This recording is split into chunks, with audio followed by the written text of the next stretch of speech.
in the first 8 minutes. 8 News starts now.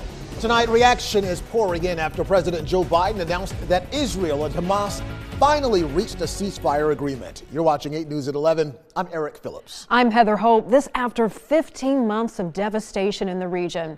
Tonight, we're hearing from local leaders in both the Jewish and Palestinian communities, voicing how today's announcement brings a sense of relief, but also heartbreak.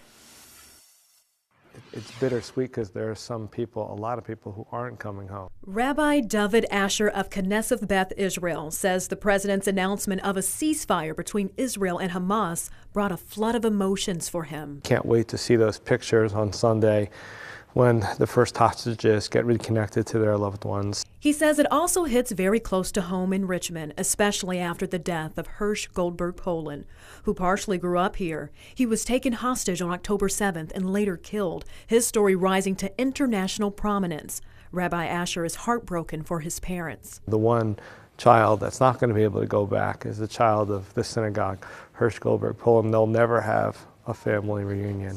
This is not the end. This is just the beginning of the end. Heartbreak is also how VCU third-year Palestinian student Serene Haddad describes her reaction to the ceasefire. We just feel heartbroken right now because we can't help but think about the family members that we have lost and those that were taken from us. Haddad leads her campus Students for Justice in Palestine and says she has lost nearly 200 relatives in Gaza to the violence. She feels it took too long for a ceasefire to happen. I think people expect the people of Palestine, anyone really that's part of the movement, to be over the moon and ecstatic over the ceasefire announcement.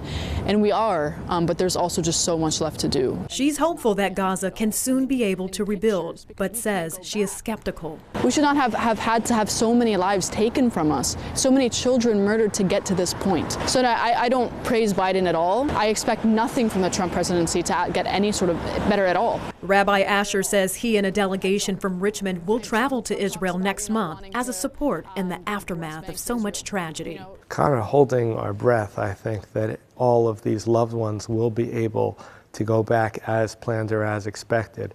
It's a war zone, and it's been a war zone for quite some while. For the sake of all innocent civilians, we're praying that there can be a new dawn for the whole region.